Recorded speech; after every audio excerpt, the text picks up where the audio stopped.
And joining me now are Republican blogger George Ajjan and Democratic strategist Steve Ayscue. Thank you for joining us very much this morning. Thank you. So what is the deal now with John McCain? You were saying that John McCain, after what he said about supporting the president, all the president's policies, it's just 4 more years of the same, right? That's right, Harry. I think after last night, his appearance on Larry King, he was talking about how he supports the George W. Bush failed agenda in Washington that's plagued our country for the last 8 years. So I think it's going to be he's going to need all the endorsements he can get at this point, whether it's Mitt Romney, whether it's George H.W. Bush. Bring it on. He's going to need it.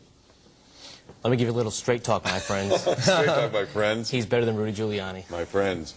Well, I mean, that's not a resounding. Well, as much as we respect Rudy Giuliani, that's not a resounding endorsement. I'm saying that with a little bit of attitude, but the point is, John McCain's still got a lot of problems solidifying the conservative base. I mean, there's emails flying in fast and furious.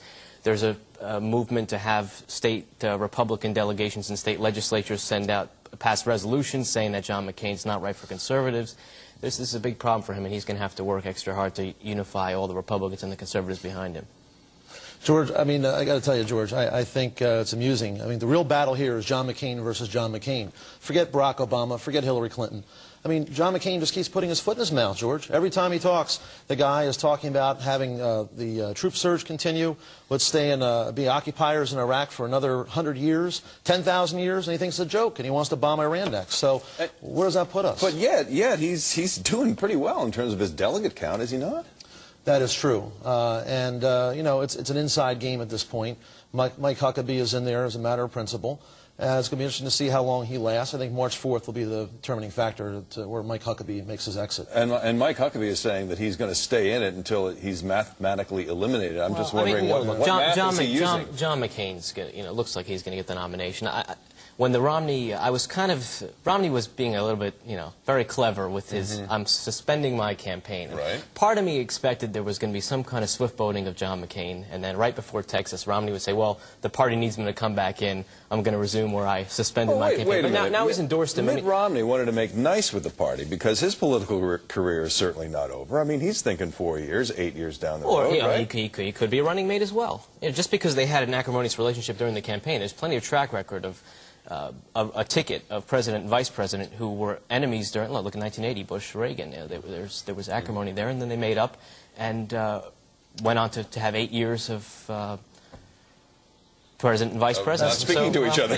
That's still never going to happen, though. I think Mitt Romney is, he might be jockeying for 4 years down the road.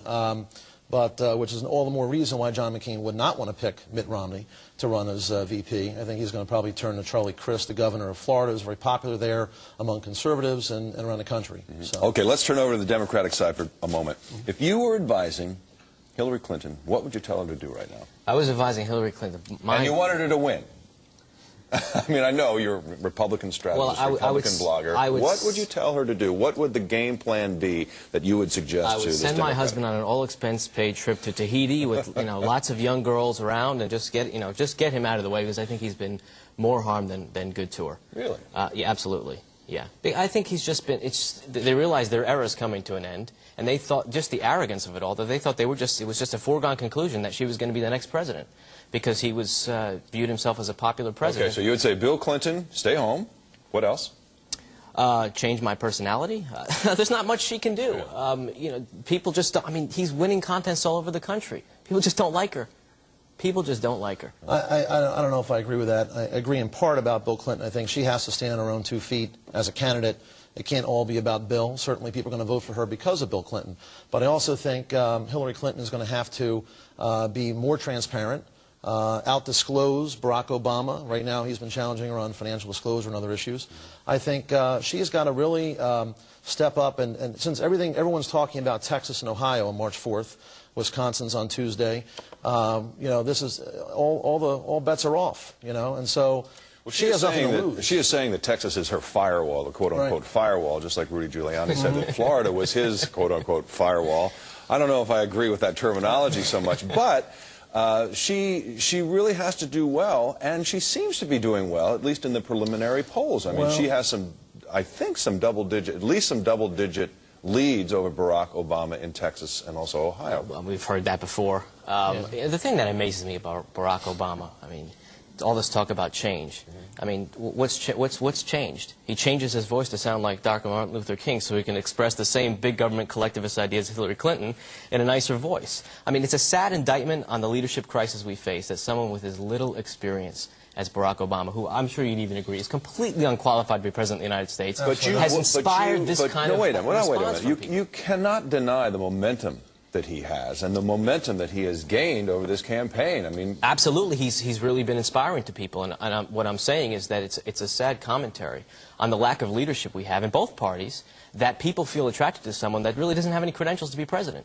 I disagree with you entirely on that issue, George. I mean, I think people want change right now, and experience is actually a dirty word. The more you have, John McCain, for example, is a career politician. He is a part of the mess in Washington. He's been there so long. Remember Keating 5, by the way? So there is going to be a revolution going on right now. People are really angry. They want change. Barack Obama represents that element. Now, Hillary Clinton has also been a change agent for a long time as well. One of the reasons why I think is part of her strategy is she has to get back in the box, get back to basics, talk about what got her involved in public service from the get-go, which was helping the poor, being an advocate for children, health insurance. That's what people are talking about right now. You walk in any diner, and that's don't you find it interesting that Hillary Clinton is also kind of being painted as part of the problem rather than part of the solution? Absolutely, and I think that's a very dangerous dilemma she's in right now with this whole discussion, this inside baseball discussion about superdelegates. What's going to happen is, if it comes down to superdelegates in the Democratic Party, we're going to have a dilemma where a majority of white males will then decide the fate of the presidency on a Democratic nomination. So it's going to be interesting to watch and see how that plays out. Will she honor the voters that voted overwhelmingly in some states, and if by the popular vote elect Barack Obama, will she do that or not? And that's going to be interesting to watch. Well, some are predicting that this convention is really going to see the schism of the Democratic Party for that very reason that you just cited, because the nomination, it looks like, will be decided by the superdelegates. I'm not so sure that it might go to the convention. I think cooler heads will prevail. Right now, everyone's looking for a fight. The media folks love a fight. Obviously, it makes more news.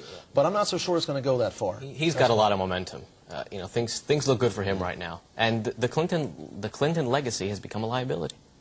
Interesting. Because do you think that was a major miscalculation on their part? Yeah, absolutely. It was just pure arrogance.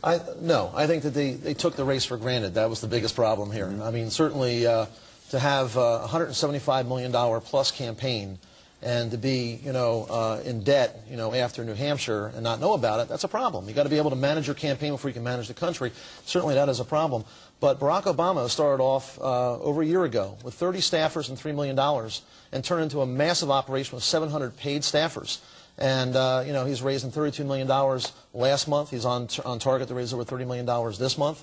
That's a lot of dough. He's raising $1 million a day. I mean, it's very impressive, I have to say. We have a few seconds left. What's the Democratic ticket going to be come November? Well, it's a good question. Let's wait and see what happens on March 4th. I don't want to jump the gun yet. A lot can happen. Hillary, Texas is a very bizarre state, so it depends on how well she does there in those delegate districts that are determined by Democratic performance in Senate districts. And Republican ticket? Predictions? I think it's going to be McCain-Romney. McCain-Romney? Yeah. Well, Chris is an interesting proposition as well. Yeah? But yeah, it's clear it's going to be McCain. And Romney's not dumb. He's not dumb. Just a flip-flopper, right? That's all. Gentlemen, thank you very much. Coming up next, Bergen County's plan to lower property taxes. Why it might be a tough sell when New Jersey Now continues. Stay with us.